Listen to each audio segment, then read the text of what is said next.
Hello friends, मैं यशवीन आपका स्वागत करती हूँ तक्षशिला ट्यूटोरियल्स के ऑनलाइन चैनल पर। तो दोस्तों, आज होगा लेक्चर 8.7।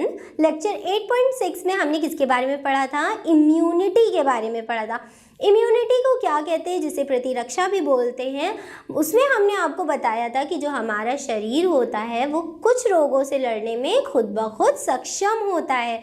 कैसे होता है ये आज हम पूरी स्पष्टी कर देंगे आज के लेक्चर में कि किस प्रकार से लिम्फोसाइट्स बनते हैं और किस प्रकार से वो जनरेट होके रोगाणुओं को मारते हैं। दोस्तों, रोगाणु पता थे ना आपको क्या होते हैं? जो बाहर से हमारी बॉडी के अंदर रोगाणु आते हैं और हमारी बॉडी में, हमारे शरीर में रोग उत्पन्न करते हैं। ठीक, रोग उत्पन्न करने के लिए कौन जिम्मेदार होता है? रोगाणु जिम्मेदार होते हैं। तो उन रोगाणुओं को जब हम अपने शरीर से खत्म कर देंगे तो क्या रोग उत्पन्न होगा? नहीं होगा ना। तो उस जो रोगाणु हैं, जो बाहर से आते हैं हमारे शरीर के अंदर, फिर चाहे वो किसी भी चीज़ से आए, चाहे वो खाने पीने से आए या वो हमारे नाक द्वारा श्वसन नाल से हमारे अंदर चले जाए, किसी के भी थ्रू हमारे अंदर चले जाए और रोग उत्पन्न करें, ऐसा ना हो। ठीक, मतलब रोगाणु हमारे शरीर के अंदर अगर चले भी गए लेकिन वो रोग उत्पन्न ना करे, तो इसके लिए कौन जिम्मेदारी लेगा? इसका ये काम कौन करेगा? ये काम करेगा हमारे अंदर इम्यून सिस्टम, मतलब प्रतिरक्षा तंत्र, जो कि हम आज आपको पढ़ाएंगे कि प्रतिरक्षा तंत्र क्या होता है। हमने आपको सिर्फ इम्यूनिटी बताई थी कि प्रतिरक्षा होती क्या है, किस प्रकार से प्रतिरक्षा वर्क करती है, ये हमने आपको बता दिया था। लेकिन आज हम इसके पूरे तंत्र के बारे में चर्चा करेंगे कि इस तंत्र में कौन कौन होता है, इस तंत्र कहाँ हमें मिलता है और ये तंत्र ऐसा क्या काम करता है कि जितने रोगाणु होते हैं उनके जो एंटीजेंस होते हैं।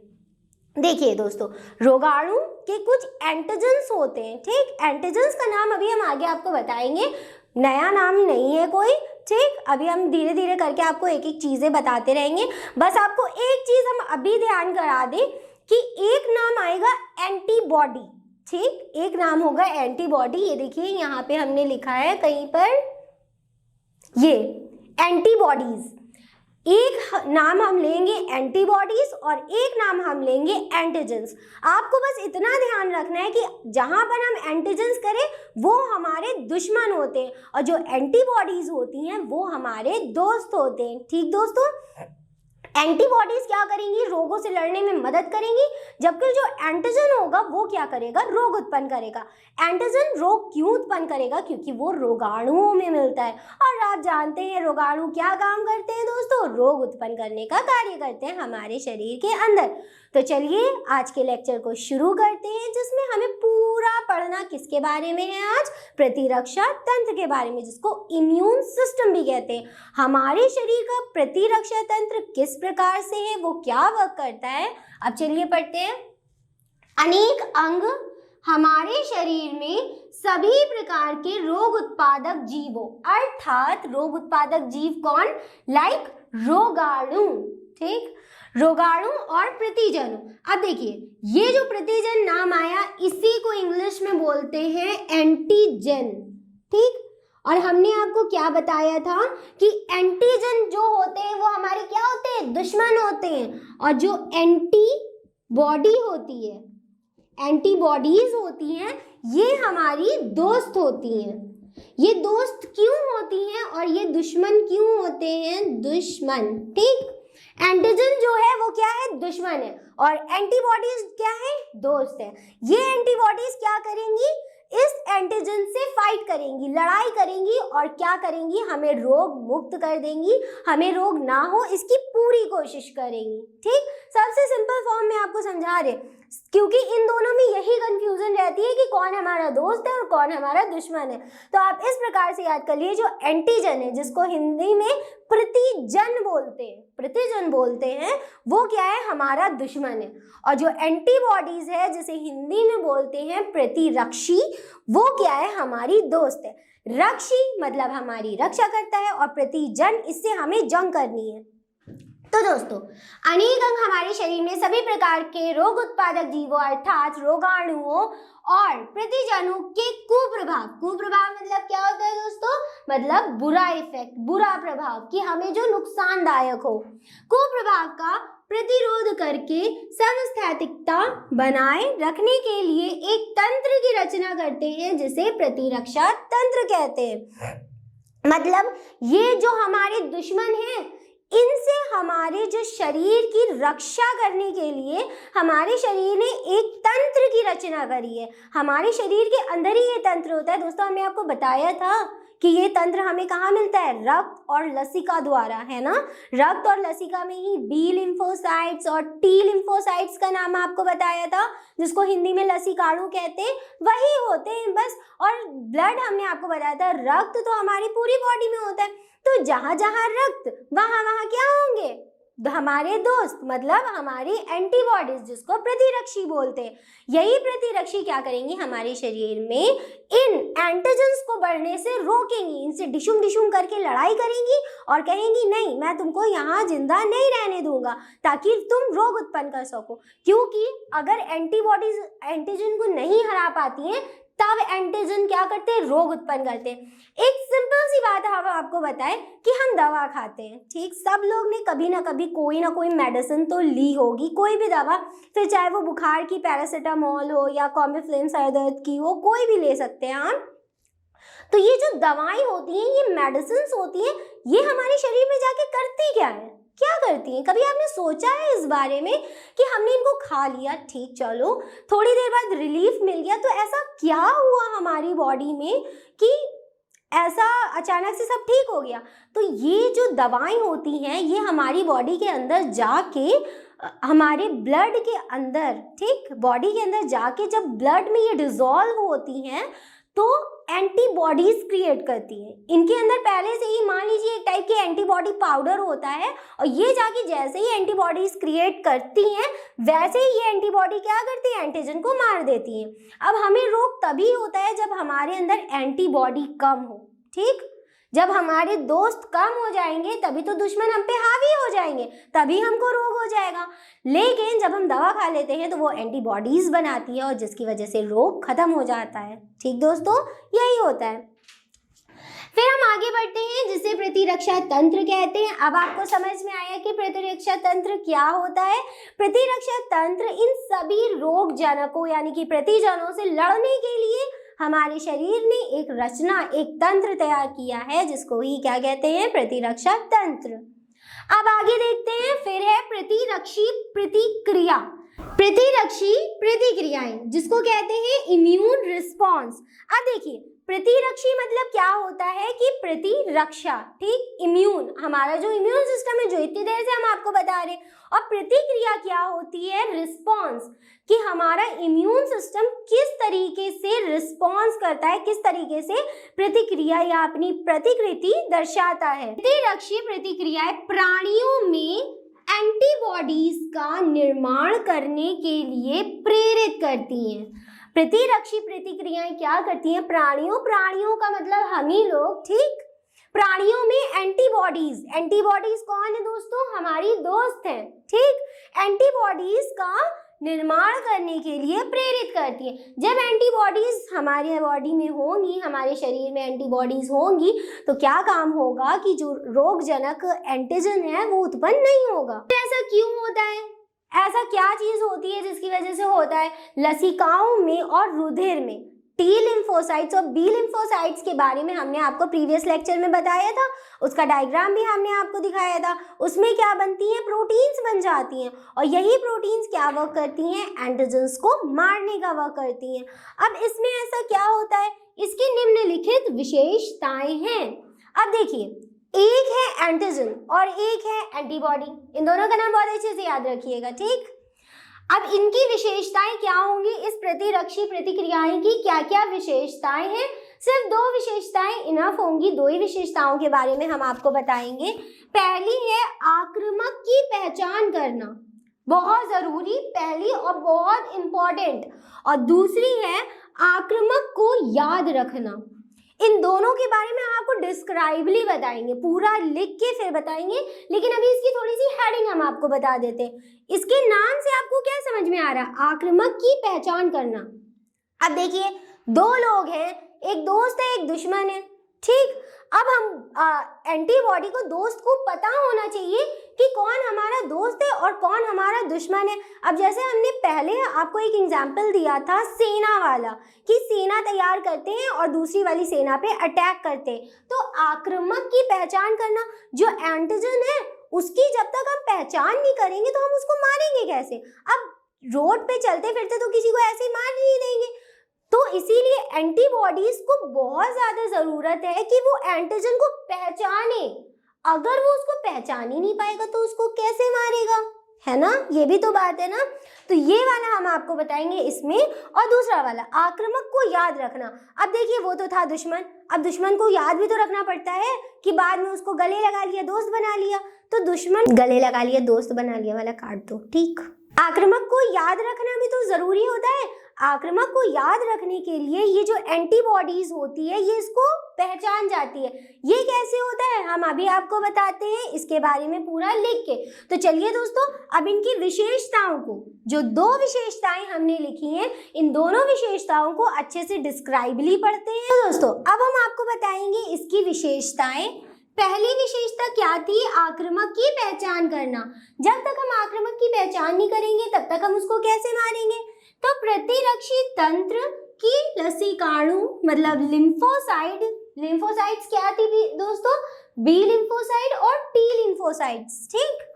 शरीर में आए बाहरी पदार्थों व रोगाणुओं को पहचानने और उनको नष्ट करने का कार्य करती है। उनको पहचान लेती है तब क्या करती है, उनको नष्ट कर देती है। यह टी व बी लसीकाणु करते हैं। और टी लसीकाणु और बी लसीकाणु के बारे में हम आपको प्रीवियस लेक्चर में बता चुके हैं कि वो किस प्रकार से हमारे रक्त में उत्पन्न होते हैं। फिर दूसरी विशेषता इसकी आती है आक्रामक को याद रखना। किस प्रकार से आक्रामक को याद रखें कि जब वो दोबारा आए तो हम क्या करें, उसको झट से मार सके। इसमें क्या होता है, प्रतिरक्षी तंत्र की कोशिकाएं, शरीर में प्रतिरक्षी तंत्र की कोशिकाओं से मतलब है टी कोशिकाएं और बी कोशिकाएं, मतलब टी लिम्फोसाइट्स और बी लिम्फोसाइट्स। शरीर में प्रवेश करने वाले पदार्थ को याद रखने वाली स्मृति कोशिकाएं।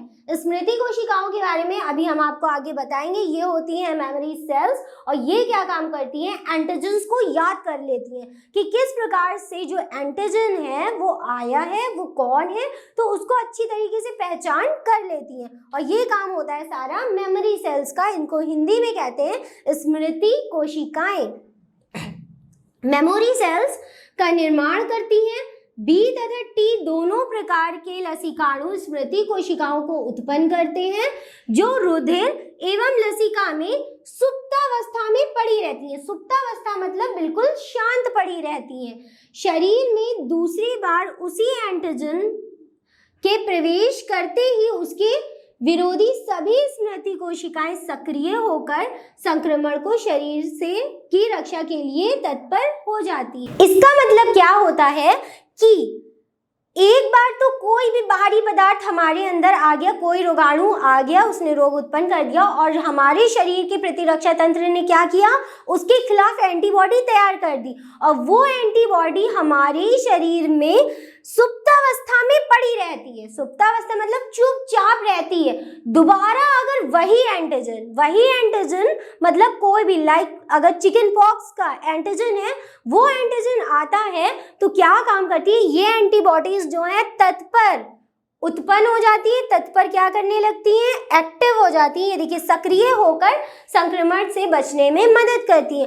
अब जैसे लोग कहते हैं कि चिकन पॉक्स, ठीक, जिसको छोटी माता वाता भी बोलते हैं, चिकन पॉक्स एक ही बार होता है, दोबारा नहीं होता है। तो ऐसा क्यों होता है कि वो एक ही बार हो।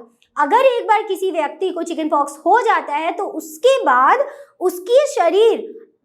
उसके शरीर का प्रतिरक्षा तंत्र क्या करता है, एंटीबॉडीज बना लेता है चिकन पॉक्स के रोगाणुओं के खिलाफ। तो जब दोबारा रोगाणु आते हैं चिकन पॉक्स के तो एंटीबॉडीज उनको रोग उत्पन्न करने से पहले ही खत्म कर देते हैं, इसीलिए रोग उत्पन्न नहीं होता है। तो ये थी इसकी दूसरी विशेषता, जिसमें क्या होता है, आक्रामक को याद रखना। जब वो आक्रामक को पहचाने रहते हैं तो दोबारा जब कभी अगर वो आता है फिर से रोग उत्पन्न करने, तो जो एंटीबॉडीज होते हैं वो उनको मार खत्म करते हैं, जिसकी वजह से रोग उत्पन्न नहीं होता है।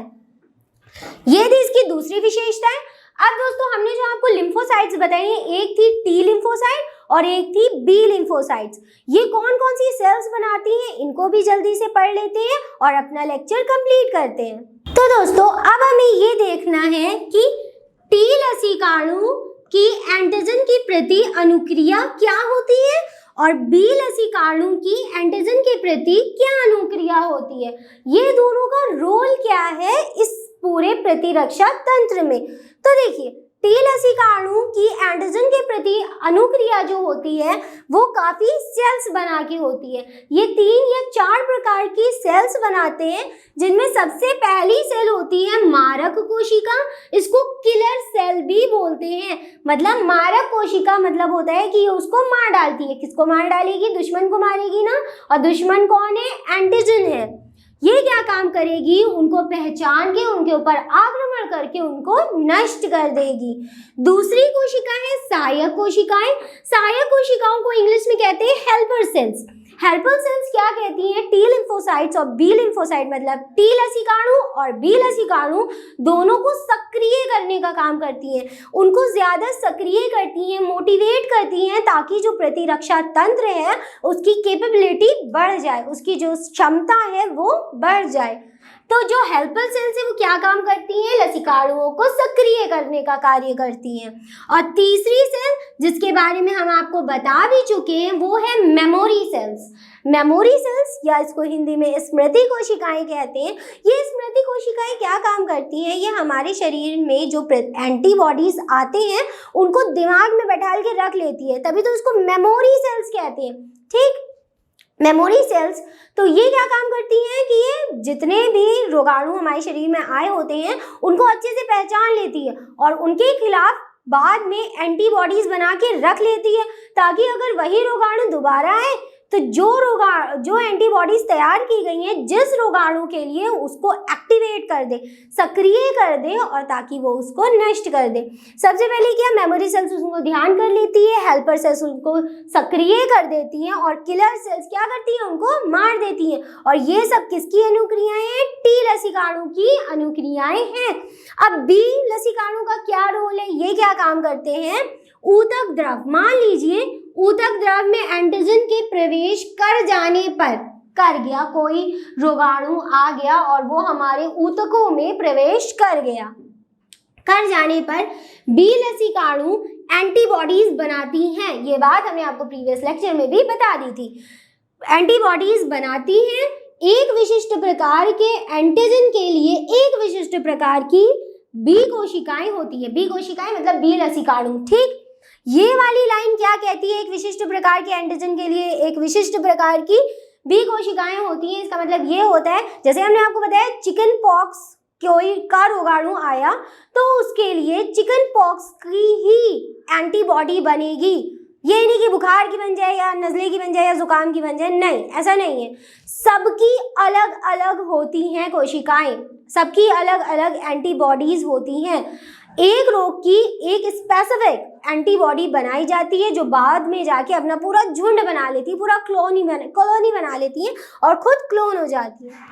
तो इस लाइन का यही मतलब था कि एक विशिष्ट प्रकार के एंटीजन, मान लिए वो एंटीजन किसका हो गया? चिकन पॉक्स का हो गया, तो उसके लिए एक विशिष्ट प्रकार की बी कोशिकाएं बनेंगी, जैसे कि चिकन पॉक्स के लिए एंटीबॉडी बनी, तो वो किसी और के लिए काम नहीं करेगी। अगर कोई ऐसा एंटीजन आया जो कि चिकन पॉक्स करेगा तो चिकन पॉक्स की एंटीबॉडीज आ जाएंगी और उसको मार खत्म करेंगी, जिसकी वजह से रोग उत्पन्न नहीं होगा। कुछ बी लसिकाणु सक्रिय होकर प्लाज्मा कोशिका में एक क्लोन बना लेते हैं। बी लसिकाणु क्या करते हैं? प्लाज्मा कोशिका, जो नॉर्मल सेल्स होती हैं, प्लाज्मा सेल्स होती हैं, उनमें जाके अपनी पूरी एक क्लोन बना लेते हैं और बाद में विभाजित होकर वो क्या करते हैं? उसी प्लाज्मा कोशिका में एंटीबॉडीज को बनाते रहते हैं। उसके आगे ये देखिए लिखा है, प्लाज्मा कोशिकाएं लसिका ऊतक में रहकर, उसी ऊतक में रहकर जहां उन्होंने क्लोन बनाया है, रहकर एंटीबॉडीज का निर्माण करती रहती है। मान लीजिए उन्होंने प्लाज्मा कोशिकाओं में एक घर बना लिया। ठीक, एंटीबॉडी ने, चिकन पॉक्स की एंटीबॉडी ने क्या किया? प्लाज्मा कोशिकाओं में घर बना लिया और उस घर में ही रह के वो और एंटीबॉडीज को बनाती रहती है ताकि सेना तैयार कर सके और जब दोबारा कोई रोगाणु आए और वो उससे लड़ सके। तो दोस्तों यहाँ पे हमने आपको इन दोनों का भी पूरा बता दिया कि टी लसीकाणु और बी लसीकाणु क्या होते हैं। इन दोनों के बारे में डिस्क्राइबली हमने नोट्स में लिख दिया है, आप वहाँ से नोट्स ज़रूर पढ़िएगा। तो दोस्तों आज का लेक्चर हमारा यहीं पे कंप्लीट होता है। इस लेक्चर से रिलेटेड सारे नोट्स आपको नीचे डिस्क्रिप्शन बॉक्स में मिल जाएंगे। फिर भी अगर आपके कोई डाउट्स हैं तो आप हमें कांटेक्ट करके क्लियर कर सकते हैं। तो दोस्तों आज के लिए बस इतना ही, मिलते हैं अपनी नेक्स्ट क्लास में। Thank you.